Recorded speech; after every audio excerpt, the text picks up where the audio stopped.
네. 오늘은 이제 다니엘서 6장입니다. 우리 다니엘서 1장부터 5장까지 계속해서 여러 가지 사건들이 다니엘의 인생 가운데 있었는데요.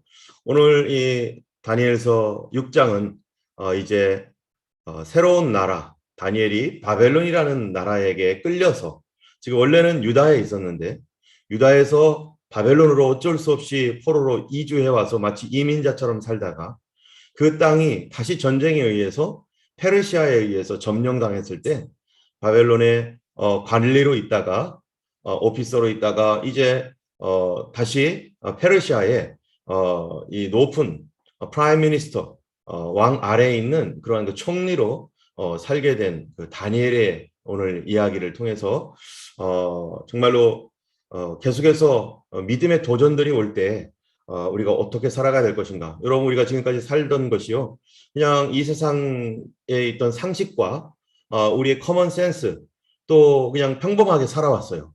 그러나 예수 믿는 사람은 그렇게 사는 것인가? 그렇지 않습니다. 예수 믿는 사람들은 그렇게 사는 법이 아니에요. 우리가 사는 것은 믿음으로 사는 법이 따로 있습니다. 그런데 성도들이 교회 나오지만은 믿음으로 사는 게 뭔지를 몰라요. 그리고 믿음으로 살아본 적도 없어요. 그냥 교회만 다녔죠. 그러나 하나님께서 이제 우리로 하여금 새로운 삶을 살도록 하는 일에 우리에게 도전을 주실 때, 그 도전이 뭐냐면은 우리가 인간적으로 감당할 수 없는 일이라든지 또 세상이 이렇게 흔들리는 이 코비드와 같이 이게 뭐지 할 수 있는 이런 새로운 환경 속에서 예전에는 인간적으로 반응하고 세상적으로 반응했지만 이제 믿음으로 반응하는 법을 우리가 배우도록 하나님께서 우리를 부르시는 줄 압니다. 이제 오늘 이 다니엘이요, 나이가 80이 넘어가지고 새로운 하나님의 사명 가운데 이 다니엘이 서 있는데, 오늘 그 다니엘에게 새로운 믿음의 도전이 있고요.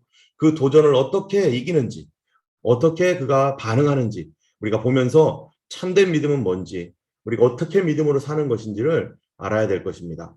먼저 다니엘 6장 1절에요. 이제 뭐라고 시작되냐면은 다리오가 누구였죠? 이 사람이요. 이 처음 이제 이 페르시아의 이제 첫 번째 바벨론이 망하고 이제 페르시아가 됐는데, 페르시아의 바벨론 도성의 왕이 바로 이 다리오입니다. 누구의 외삼촌이라고 했죠? 바로 피루스의 이제 가족이죠.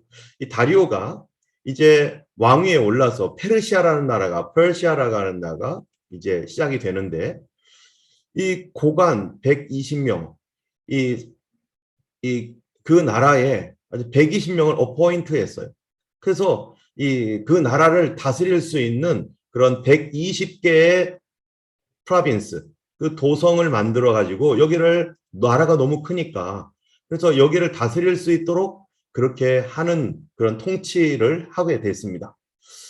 그 중에 이 120개의 도성이 있는데, 120개의 프로빈스가 있는데, 그 중에 이 120개를 3명의 3명의 프라임 미니스터, 총리를 통해서, 어드미니스트레이터죠. 총리를 통해서 다스리도록 그렇게 하는데, 그 중에 한 사람이 누구냐면요, 다니엘이에요. 가장 높은 120개의 도시가 있고요, 도가 있고, 그거를 3명이 하나, 둘, 3명이 다스리고 그 위에 왕이 있죠. 그런데 이 3명 중에서도 이 치프, 가장 높은 이 총리, 어드미니스트레이터는 바로 누구냐면은 이 다니엘을 세워서, 다니엘은 마음이 민첩하고 총리들과 고관들 위에 뛰어남으로 왕이 그를 세워 전국을 다스리게 하고자 한지라. 이 셋 중에서 퍼스트가 되도록 해가지고 왕이 다니엘을 어포인트먼트 했습니다.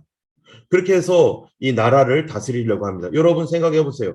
다니엘은 바벨론을 세우는 일에, 바벨론이 아니라 페르시아를 세우는 일에 무슨 도운 일이 있나요? 아무것도 없습니다.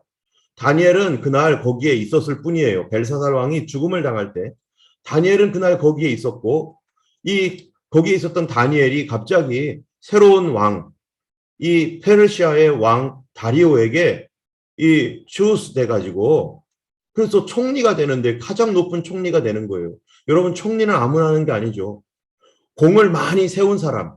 그래서 이 바벨론을 무너뜨리고 페르시아가 이제 서는데 거기 결정적 역할을 했던 사람이 총리가 돼야 되는데, 그런데 다니엘은 그런 일을 하지 않았는데도 이 사람이 총리가 되는 거예요. 그러니까 사람들이 어떻게 했어요? 이건 말도 안 돼. 이건 말도 안 돼. 너 어떻게 이럴 수가 있느냐 하면서요. 이에 총리들과 고관들이, 그렇죠. 페르시아의 높은 사람들이 다니엘을 이거 말도 안 된다. 그래서 다니엘을요 고발하려고, 예. 그래서 그가 뭐가 혹시 잘못한 것이 있는가? 그가 혹시 불공평하게 하거나 잘못된 게 있는가 하면서 막 찾았습니다. 도대체 저 사람은 뭐를 잘못했을까? 그래가지고 잘못된 점을 찾으려고 했는데 그거를 하나도 no corruption, 하나도 잘못한 게 없어요. 이 사람은 정말로 정직한 사람, 정말로 깨끗한 사람이었어요. 이 다니엘이 그렇게 총리가 되었는데 흠잡을 데가 없는 거예요. 여러분 왜 그럴까요? 높은 자리에 있으면은요, 흠잡을 데가 다 있잖아요. 잘못을 할 거 아니겠어요? 자기 지위를 가지고, 자기 포지션을 가지고 사람들을, 재물을 빼앗는다든지 사람들을 억압한다든지 이래야 되는데 그게 하나도 없어요. 왜 그럴까요? 다니엘은요. 다니엘은요, 미래를 알아요. 하나님을 아는 사람이고요. 미래를 아는 사람이에요. In the future. 앞으로 무슨 일이 일어날지, 앞으로 어떻게 될지. 그런 사람이 이 땅에서 사람들에게 뭘 바랄 게 있겠어요? 아무것도 욕심도 없어요, 이 사람은. 그냥 하나님 말씀대로 이제 나이 80이 넘어가지고 이제 나타나서 정말로 하나님께서 마지막 사용하시려고 중요한 일에 사용하시려고 하는데요. 다니엘은 여기에서 욕심 하나 없이 바로 하나님을 순종하면서 그렇게 살아갑니다. 하나님을 아는 사람은 어떻습니까? 우리가 예수님을 믿는다고 하면서 얼마나 못된 짓을 하는 사람 많습니까? 우리는 이것 때문에요. 수많은 사람들이 상처를 받고 고통을 받습니다. 저 사람이 예수 믿는 사람이야? 세상에. 저런 사람이 무슨 예수를 믿어? 나는 저런 사람이 예수 믿는다면 나는 교회 안 갈 거야. 저순 사기꾼 같은 인간. 사기꾼 같은 사람이 어떻게 교회를 다녀? 나는 그런 하나님이라면 난 안 믿을 거야. 여러분, 이렇게 말하는 사람이 얼마나 많습니까? 예전에도 저는 몇 번 얘기했지만 옛날에 한국에 있었을 때요. 어떤 집사님이요. 교회에서는 엄청 잘해요. 그런데 시장에 가면요. 그 사람 얘기만 하면 다 사람들이 등 돌려요. 마켓에 가면은 다른 사람에게 물건 사고 돈 안 돌려주고 이 사람 저 사람 돈 꿔가지고 돈 안 갚고 그게 집사님이었어요. 저는 창피했어요. 시장에 가면. 저희 교회 앞에 큰 시장이 있었는데 그분이 그런 소문이 있는 거예요. 교회에서는 잘하는데. 여러분 정말 예수 믿는 사람이라면요. 어떠해야 됩니까? 이 다니엘을 고발할 근거를 하나도 찾지 못하는, 아무런 허물도 찾지 못하는 no corruption, 정말로 그가 충성된 사람, 이런 사람이 정말 칭찬받는 사람이 그리스도인이지, 교회에서는 잘하는 것 같은데 밖에서는 온갖 못된 소문이 다 난다면요. 그 사람 정말 그리스도인일까? 다니엘은 신앙과 생활이 일치하는 사람이었어요. 우리가 100% 일치할 수는 없죠. 저도 마찬가지. 저도 제가 설교하는 것과 제가 사는 것 여러분 몇 프로 따라가겠어요. 성경이 말씀하는 것과 나의 삶은요. 몇 프로가 되겠어요. 그러나 최선을 다해서 어떻게든지 말씀대로 살아보려고 애를 쓰는 게 우리들이죠. 정말로 하나님 뜻대로 살려고, 정직하게 살려고 애를 쓰는 것이 바로 우리 믿음의 삶이고, 이 세상의 모든 사람들에게 칭찬을 받을 수는 없겠지만은 그러나 하나님 앞에 정직하려고 정말 충성되게 살아가는 거. 다니엘은요, 그런 사람이었습니다. 이런 다니엘이 아무것도 흠을 찾지 못하니까 이 다니엘을 시기하는 사람들이요. 어떻게 하면은 다니엘을 묶을 수 있을까? 아, 알았다. 그거였는데요. 안 게 뭐냐면 finally, this man said, we will never find any base for charge against this man, Daniel, unless it has something to do with the law of his God. 하나님의 말씀에 어긋나는 것, 그거를 할 수 있도록 그거를 금지하게 하는 그런 법이 있으면 그 사람은 하나님을 선택할 거야.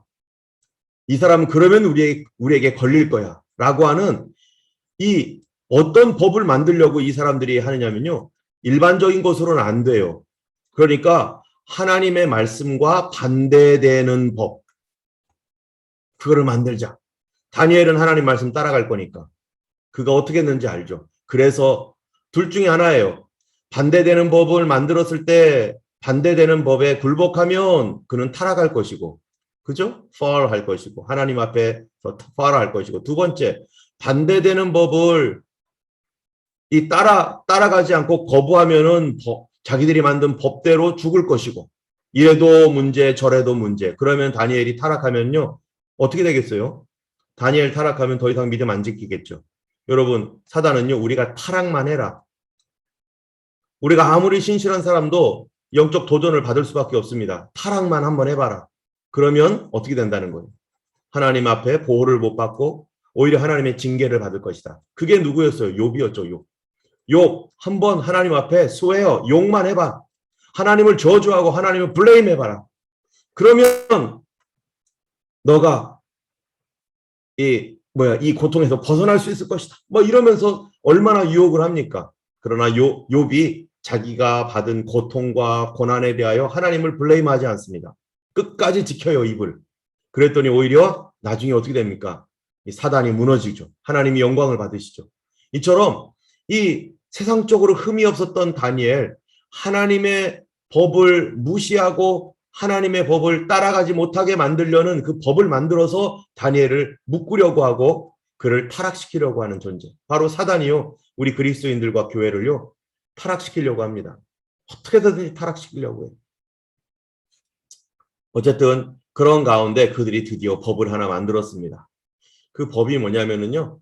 이 총리들이 결정을 해가지고 왕에게 찾아가서 뭐라고 하느냐 이렇게 말합니다. 왕이시여 앞으로 30일 동안 30day 30일 동안 왕 이외에 다른 신에게나 어떤 사람에게 무엇을 기도하는 사람이 있으면 사자굴에 던져 넣어버리십시오. 이게 무슨 뜻입니까? 앞으로 30일 동안 왕에게 충성만 해야 됩니다. 왕에게 충성해야 되는데요. 만약에 이 시간 동안 왕에게 충성을 하지 않고 신에게나 사람에게 기도하거나 기도 부탁하거나 하는 사람이 있다면 사자굴에 던져놓는 법 어떻습니까?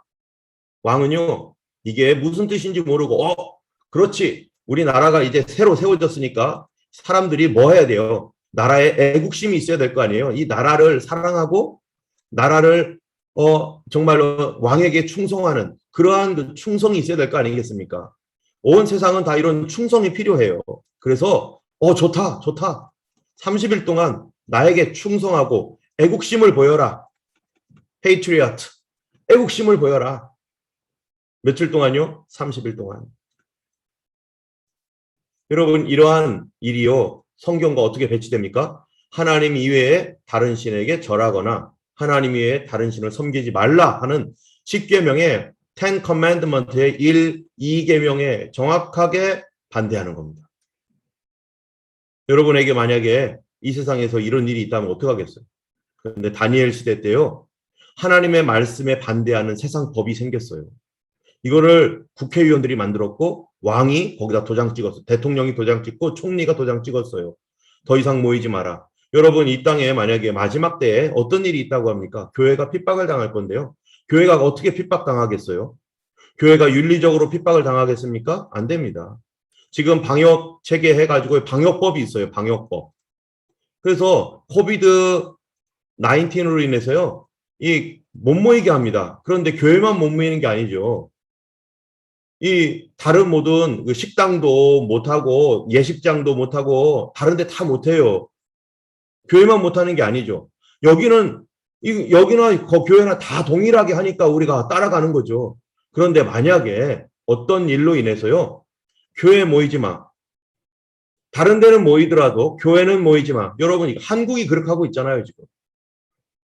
하나님 앞에 심판받을 거예요. 그렇게 하면. 교회만 모이지 말라고 하는 거예요. 자, 만약에 그런 것이 정말로 이 땅 가운데 그렇게 되었다라면 어떻게 될까요? 다른 데는 다 모이는데 교회만 모이지 말아라. 그런 법이 생겼다면 여러분 이런 법이 안 생기겠어요? 무슨 법으로 만드는 줄 알아요? 그거를 바로 애국법으로 만듭니다. 페이트리어티즘. 만약에 교회가 어떤 일에 이렇게 모이면 교회는 안티 내셔널리즘, 반국가주의. 반호주, 안티 오스트레일리아. 만약에 교회가 예배를 드리러 앞으로 30일 동안 모이면 안티 오스트레일리안이라고 한다면요. 어떡하겠어요? 다 잡아놓는다는데. 그런 법을 만들 수 있다는 거예요. 우리 이럴 때 어떡합니까? 이거를 누구를 잡기 위한 거예요? 왕을 위한 것도 아니에요. 오직 믿는 사람을 잡아넣기 위한 그 법. 그게 바로 다니엘을 잡아넣겠다는 거예요. 다니엘. 믿는 사람들, 교회를 핍박시키겠다는 거예요. 이런 법이 마지막 때에 분명히 있을 겁니다. 교회만 찍어가지고 그렇게 하는 거. 자, 이제 왕에게 그렇게 말해요. 도장을 찍어가지고 왕이요. 이건 절대로 못 고치는 법이 되게 해주십시오. 앞으로 30일간입니다. 30일. 세계 법으로 그런 거를 만들어 버리십시오. 온 땅에 그렇게 공포하십시오. 그랬더니 왕이 좋아 좋아. 우리나라 정말로 뭐가 돼야 돼요? 우리나라 충성해야 돼. 나라가 애국심이 있어야지. 국민들에게 애국심을 이제는 고양시키자 해가지고요. 그렇게 하기로 결정을 하고 앞으로 절대로 뭐 못해요? 절대로 취소 못하게 만들었습니다. 이게 다니엘을 이루려고 한다는 거는 그들은 그 왕은 꿈에도 생각하지 못했죠. 여러분 실제로 다리우스 3세 때 이 나라가요. 지금이 아니라 그 한참 뒤에 다리우스 3세라고 이 사람 다리오 왕이잖아요. 다리오 3세 때 어떤 일이 있었냐면 다리오 3세가 이 나라에 이런 법이 있었잖아요. 이런 법이 있어가지고 사형제도를 하나 도입했는데 정말로 실수했어요. 죽이면 안 되는 사람이 죽게 되니까 이 사람 어떻게든지 구하려고 다리우스 3세가 이 법을 취소하려고 했는데 아까 말했던 취소 못하는 법 때문에 그 자기가 아끼는 사람이 죽었습니다. 이게 꼭 다리오 1세 때랑 똑같은 일이 생겼어요. 300년경에. 이 나라 페르시아 법이요. 그런 법이 있었습니다. 실제로. 그런데 다니엘이 그 첫 번째 케이스로 걸린 거예요. 자, 그런데 다니엘은 어떻게 할까? 다니엘은요. 다니엘이 이 조서에 왕의 도장이 찍힌 것을 알고도 알아요. 알면 뭐예요? 이거 알고 우리는 이렇게 되면 사자굴에 던져 넣는다. 라고 하는 감옥에 집어넣는다라고 하는 그런 법이 생겼어요. 그러면 그걸 알고도 어떻게 하는가? 근데 다니엘은 자기 집으로 돌아가서 윗방에 올라가 예루살렘으로 향한 창문을 열고 전에 하던 대로 하루 3번씩 무릎을 꿇고 기도하며 하나님께 감사하였더라. 자, 알고도 돌아가서 전에 하던 대로 하루 3번씩 이 사람이요 하루 3번씩 기도한 사람입니다. 여러분 하루 3번씩 기도하는 게 쉽습니까? 지금 우리가 3번 기도하는 게 다니엘 기도가 여기서 나온 거예요. 원래 성경에서는 하루 2번만 해도 됐어요. 아침과 저녁에. 점심 때는 안 해도 됐는데요. 다니엘이 어떤 특별한 사건 때문에 지금 기도하는 겁니다. 어떤 특별한 것 때문에 지금 기도하는 시간인데요. 한번 생각해 보세요. 이 다니엘이 왕궁에 있습니다. 왕궁에 아침에 출근을 해요. 자, 가자 해가지고 출근합니다. 왕궁에서 오전에 일을 보고 그 다음에 뭐예요? 점심때쯤 되면요. 집으로 또 와야 돼요. 뭐하러? 기도하러. 그리고 기도가 끝난 다음에 다시 왕궁으로 가요. 일하러. 그리고 다시 돌아와요. 자, 여러분 밖에 직장에 갔다가 중간에 집에 돌아와서 기도하는 거 쉬워요? 어려워요? 쉽겠어요? 어렵겠어요? 조슈아가 학교 갔는데 학교 가서 열심히 공부하다가 점심때 기도하러 집으로 와요. 쉽겠어요? 어렵겠어요? 우리 울릉공에 있는 학생도 있잖아요. 거기 가서 공부하다가 우리는 기도하러 가야 돼 해가지고 집까지 왔다가 이거는 너무 어려운 일이죠. 그런데 다니엘은 어떤 특별한 기도 시간이 있습니다. 지금 그거는 앞으로 이제 우리가 어떤 기도 시간이 나중에 이제 7장, 8장, 9장 뭐 이렇게 가보면은 알아요. 이 사람에게는 그때가 하루 3번씩 하나님께 작정하고 기도하고 하나님의 응답을 구하며 기도하는 그 시간입니다. 하나님 응답해 주세요. 주님 응답해 주세요. 이거 정말 역사하셔야 됩니다 하고 나를 정해놓고 작정하여 하루 3번씩 기도하는데 이거를 방해를 해요. 기도하려고 했더니 방해를 하는 거예요. 정한 시간에 기도하려고 했더니 여러분 혹시 방해가 많이 됩니까 지금? 여러분 기도하려고 하는데 방해되면은요 할렐루야 하셔야 돼요. 하나님께서 여러분에게 뭔가 주실 게 있습니다. 저는 이러한 그 기도할 때요 하나님 앞에 정말로 문제가 생겼을 때 기도함으로써 하나님 앞에서 해결해 주신 적이 많습니다. 자, 여러분, 우리가 다니엘이 이런 문제에 걸렸어요. 문제. 이 문제가 있고 나를 모함하고 나를 해치려고 하는 사람들이, 나를 무너뜨리려고 하는 사람들이 어떤 문제를 일으켰어요. 그래서 내 삶이 지금 흔들리고 이거 어떻게 해야 될지 모르겠고 잘못하면 죽을 수도 있고 망할 수도 있고 이럴 때 우리 어떻게 믿어야 됩니까? 예수 믿는 방법을 배워야 됩니다. 여러분, 우리가 그런 문제, 육신의 질병으로, 관계의 문제로, 재정적인 문제로 막 힘들고 어려워질 때 우리 세상 사람들처럼 막 그렇게 살면 되겠습니까? 그거는요, 하나님께서 우리에게 믿음으로 사는 법을 배우라고 하는 거예요. 여러분, 우리가 보통은요, 땅에서 살고 있습니다. 그렇죠? 땅에서 사는데요, 갑자기 어느 날 홍수가 났어요. 이제 땅에서 살 수가 없는 상황이 됐다고 해보세요. 바다로 들어가 버렸어요. 내 인생이. 막 허우적거려요. 그럼 거기서 땅에서 살던 방식대로, 땅바닥에서 걷는 방식대로 거기 있으면 죽습니다. 다 죽습니다. 그때는 수영하는 법을 배워야 되죠. 우리는 지금 미리 수영하는 법을 배워야 되는 거예요. 땅에서 살던, 평상시에 살던 방법으로는 안 돼요.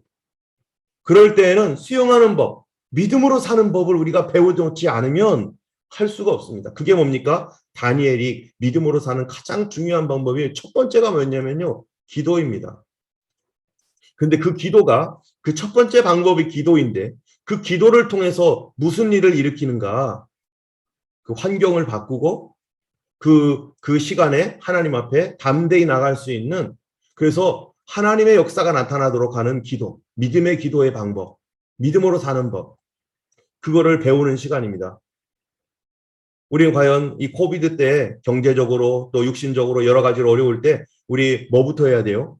기도로 시작하는 법을 배워야 됩니다. 저도요, 이 하나님 앞에 정말 힘들고 어려운 시절에 기도를 어떻게 했느냐면 시간을 정해놓고 했어요.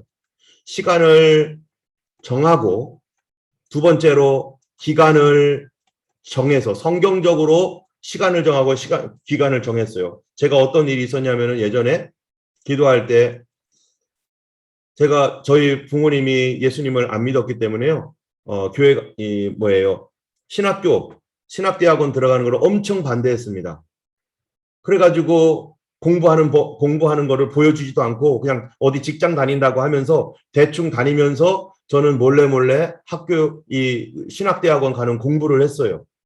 공부하면서 하나님 한 번만 떨어지면 저는 이제 안 갑니다. 뭐 어쩌고 하면서 기도했죠. 그런데 이제 시험 공부를 하고 이제 시험 볼 날짜가 되면서 제가 40일을 작정을 기도했습니다. 하나님, 40일 동안 제가 아침 금식하면서 아침마다 기도하겠습니다. 시간을 정했어요. 그리고 날짜도 정했어요. 40일 동안. 그러하오니 하나님, 앞으로 내가 정말 나를 부르신 부름이 있다면 하나님, 나를 신학교에 가게 해주세요. 첫 번째 기도는 합격하게 해주세요. 일단은 합격할 자신이 없었거든요. 일단 합격하게 해주세요. 두 번째, 나를 부르셨다면, 우리 부모님이 너무너무 반대하시니까 우리 아버지가 오케이 하게 해주세요. 부모님의 허락받고 가기 원합니다. 세 번째, 내가 합격하더라도 내가 절대로 부모님께 말하지 않겠습니다. 부모님이 알아서 알게 해주세요. 40일 동안요, 이거 기도했습니다. 내 인생을 앞으로, 내 사명을 놓고. 그런데요, 놀라운 일은 40일이 다 끝나고 41일째 아침에 저희 아버지가 부르시는 거예요, 저를. 여기 합격했어요, 정말. 단 한 번에 합격했고, 그리고 아버지가 저는 아버지한테 한마디도 안 했는데 41일째 되는 날, 40일이 딱 끝나고 41일째 되는 날 저를 부르시더니 다른 얘기 다 중간에 생략하고 신학교 가라, 목사 되라. 거기서 너무 놀랐어요. 그 중간에 있는 얘기는 나중에 어떻게 해서 그런 일이 일어났는지 알려드리고 나중에 시간 되면 알려드릴 겁니다. 또 한 번은요, 이제 신학교에 가가지고 이제 신학교 졸업할 때가 됐습니다. 이제 다른 교회에 전도사로 나가야 돼요. 40일 동안 저는 점심때, 이제는 점심마다 금식하면서 우리 학교에 이 기도탑이 있었어요. 기도탑에 올라가가지고 다른 우리 친구들은 다 점심 먹을 때 저는 금식하면서 기도탑에 올라가가지고 하나님, 첫 번째 교회는 하나님이 나를 보내주시는 교회 가기 원합니다. 나는 어느 누구도 말 듣지 않고 어디에다가도 나는 이력서 내지 않겠습니다. 주님, 나에게 하나님이 보내주시는 교회로 갈 수 있도록 나를 인도해 주세요 하고 40일을 작정했습니다. 그런데요, 40일 작정하는 동안은 어떤 친구가, 제 친구가 그러지 말고 알아보면서 해. 그러더니 자꾸 어디를 한번 소개시켜 주는 거예요. 어떤 교회를. 그런데 그 교회는 저는 안 되는 교회였었어요. 조건이. 저는 할 수도 없는 거였었어요. 그런데 자꾸 한번 만나보자는 거예요. 그래서 그 친구 말대로 그래 기도도 하지만 뭐 좀 알아보면서 뭐 이렇게 하는 것도 괜찮겠다라는 마음이 있어서 한 군데만 딱 알아보고 면접 보고 딱 왔습니다. 그런데요, 41일째 되는 날 그 목사님으로부터 전화가 왔어요. 우리 교회 와서 사역해 달라고. 저는 거기에 조건도 안 맞는 거였었습니다. 그런데 인천에 있는 어떤 교회에서 40일이 딱 끝난 다음에 그렇게 와서 정말 저는 깜짝 놀랐어요. 또 하나는요, 40일 기도를 했는데요. 한 번은 뭐냐면은 저희가 호주로 오게 될 때 정말로 하나님께서 호주로 가는 게 하나님 뜻인지 아닌지 몰랐어요. 그래서 하나님 앞에 또 40일을 작정하여 기도했으면 제 아내는 호주 안 가겠다고 경주로 내려갔습니다. 친정으로. 라임이 없고서. 라임이 1살 때였었어요. 그런데 40일 동안 저는 하나님 앞에 매일 저녁마다 하나님께 나아가가지고요. 하나님 내 기도 들어주세요. 호주 가는 게 하나님 뜻입니까? 아닙니까? 나에게 그 음성 들려주세요. 그리고 맨 마지막 날 40일째 되는 날 철야하면서 하나님께 기도했습니다. 그런데 아무런 응답이 없었어요. 그런데 41일째 되는 날 그 기도가 다 끝난 그 다음 날 제 아내한테 전화가 왔어요. 하나님께서 나보고 오늘 가라고 하셨다고. 우리 가자고. 내가 가라고 한 게 아니라 이제 하나님께서 제 아내에게 직접 응답하셨어요. 메시지를 주셔버려요. 호주로 가라, 호주로 가라. 40일 동안요, 하나님 앞에 작정하고 기도할 때 나에게는 큰 문제가 있었던 거죠, 그때. 여러 가지 어려운 문제가 있었던 거죠. 내가 결정해야 될 문제가 있었고, 내 미래에 대한 문제가 있을 때마다 저는 기도했어요. 하나님, 응답해 주세요. 하나님께서 열어주세요. 그런데 정확하게 41일째 되면 40일이 다 끝나고 끝까지 아무런 일이 안 일어나다가 41일째 기적과 같이 하나님께서 그 일을 열어주면서 저가 깨달은 게 뭐겠어요? 하나님 정말 역사하시는구나. 기도하니까 하나님 일하시는구나. 어떤 사람은 40일이 아니라 21일 기도하는 사람도 있고요. 뭐 여러 가지 있겠지만 내가 정한 대로 하나님께 기도했어요. 성경에 40일이 많아서. 하나님은요, 일하시는 하나님입니다. 여러분, 이제 우리가 지금 이 코비드로 인해서 나라가 뭐 흔들리고 이 세상이 지금 어지럽습니다. 이때는 하나님께서요, 우리에게 어떤 분들은 재정적으로 건강으로 여러 가지 문제 있습니다. 이때 세상 사람들처럼 예수님 안 믿었을 때처럼 살아가는 게 아니에요.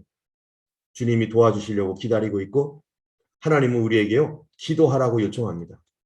기도하려고 작정하면은 방해가 있을 수 있어요. 시간 정해놓고 기도하는 그 기도는 너무나 파워풀하기 때문에 사단이 무너지기 때문에 사단이 방해할 수 있습니다. 아까 그와 같은 일들이 있을 수 있어요. 다니엘은요, 이게요, 정말 그 나라를 살리고 민족을 살리는 기도였어요. 그러니까 엄청난 방해가 있었던 것인데, 그런데 다니엘이 이것을 믿음으로 그대로 갈 때 오히려 거꾸로 역전이 되는 놀라운 일들이 일어납니다. 우리가 기도할 때요, 지금 20일을 기도합니다. 혹시 방해되고 뭐 어떤 그런 그 짜증이 나거나 뭐 기도를 못하게 하는 어떠한 그 일이 있을 때 여러분 한번 지켜보세요.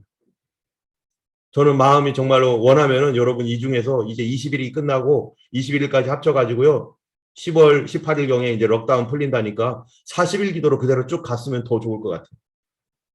하나님께서 무슨 일을 하는지, 나의 가장 강력한 기도, 하나님을 향한 가장 간절한 기도를 가지고 하나님 이 기간 동안 하나님 역사해 주세요. 나 이것만 기도하겠습니다. 하나님의 놀라운 역사를 우리가 보게 될 것입니다. 여러분 봐야 됩니다. 반드시. 반드시 기도 응답 받아야 됩니다. 그러기 위해서 우리가 기도할 거는 하나님 앞에 무릎짓고 이 자리에서 하나님만 바라보고 있는 것이죠. 우리가 밖에 나가서 뭐 하지 않습니다. 그런데 하나님이 일하십니다. 이거를 하나님이 보여주기를 원하는 것이고, 하나님이 역사하실 때 믿음으로 사는 게 뭔지를 내가 직접 체험하게 돼요. 이제는 간증이 다른 사람 간증 듣는 게 아니라 내가 간증할 수 있게 하실 것입니다. 이 시간 우리가 같이 함께 하나님 앞에 끝까지 여러분 포기하지 말고 하나님 앞에 집중적으로 기도하세요. 여러분 만약에 한 번도 이렇게 기도해 본 적이 없다면 이제 믿음으로 살아가는 기도, 믿음으로 하는 기도 이거 배워야 됩니다. 안 배우면 수영할 줄 몰라요. 평생 수영장 곁에 있어도 수영 한 번 못하고 그냥 세상 사람들이 사는 방법대로 그렇게 살아갑니다. 믿음으로 사는 법을 배우지 못하면 이 강을 건너갈 수가 없어요. 지금 하나님께서 앞으로 이 마지막 시대를 걸어갈 때 이 앞으로 뭐가 있을지 모르죠. 그러나 세상 사람들은 다 그 강물에 빠져 죽을지라도 우리는 수영해서 건너가도록 하나님께서 믿음으로 살아가는 법을 지금 이 시간 우리에게 가르쳐주고 있는 것입니다. 어려움은 결코 저주가 아닙니다. 하나님의 놀라운 능력과 은혜를 경험할 수 있는 큰 능력입니다. 여러분, 우리가 믿음으로 살아가시기 바라고 하나님께 기도하여 얻는 방법을 배우시고, 그거는 제가 가르쳐 줄 수가 없어요. 저는 이렇게 했고, 내가 직접 하나님께 40일 기도하고, 내가 직접 시간 정하여 기도하고, 주님 바라보면서 하나님 앞에 엎드릴 때 그 은혜를 체험하게 될 것입니다. 여러분, 기도하는 여러분 되기를 주님의 이름으로 축원합니다.